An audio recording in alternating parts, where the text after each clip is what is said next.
આજે આપણે નાના રીંગણ રવૈયાના છે એટલે રવૈયા બનાવવાના છે. એ રીંગણને હવે આવી રીતે આમ કાપી એની છાલ સાઈડમાં કાઢી રીત પૂરું નહીં કાપી કાઢવાનું, કારણ કે રવૈયું ભરવું છે ને આપણે એટલે. પછી એને આવી રીતે રીંગણ આપણે કાપી નાખીને રવૈયું કરી દઈશું. જુઓ, રીંગણ આપણું સારું છે ને સરસ છે જોવા માટે આપણે આવી રીતે કાપી લેવાનું. આવી રીતે બધા રીંગણ કાપી આપણે રવૈયાની તૈયારી કરીએ, બરાબર. હવે એમાં રવૈયામાં ભરવા માટે મસાલો બનાવવાનો હોય. એમાં તલ એકદમ મલમ જેવા નહીં કરી દેવાના, સાધારણ કકડા રાખવાના, એટલે આપણો ખુલ્લો મસાલો થાય.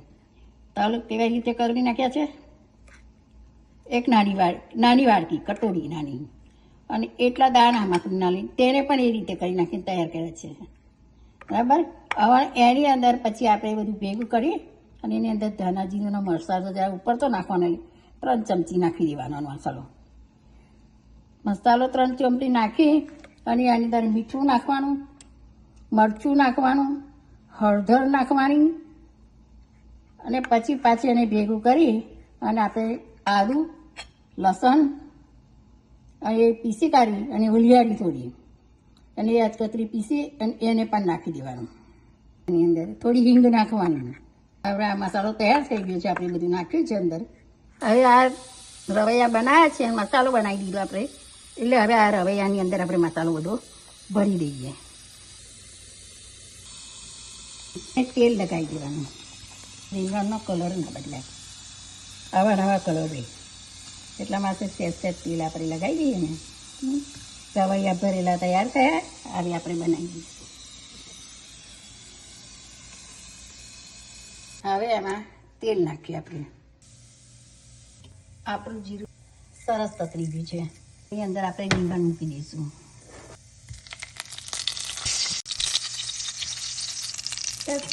હળદર નાખેલી છે પણ કલર માટે ઉપર થોડી હળદર નાખી દીધા, થોડી.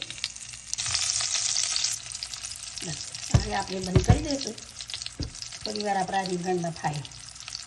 થોડુંક પાણી નાખીએ આપણે.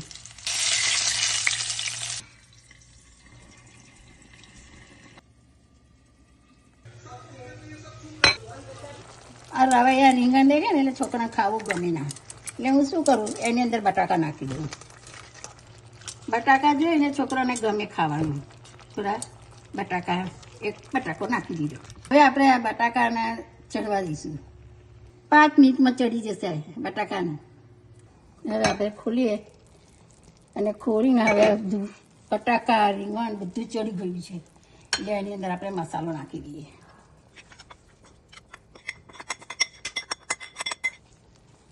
મસાલો હવે એમાં નાખી દીધો.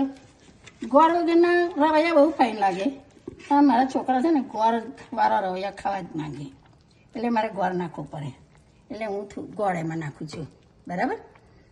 હવે સાઈડો બધી થોડું ખલાઈ દઈએ એમ, એટલે મસાલામાં થોડું પાણી તેલ ભરાય, બરાબર. હવે બંધ કરી દઈએ પાછા. જો આપણા રવૈયા તૈયાર થઈ ગયા. કલર કેટલો સરસ ઉપર આવ્યો છે. હવે એની ઉપર આપણે થોડા ધાણા નાખી દઈએ. આપણું શાક તૈયાર.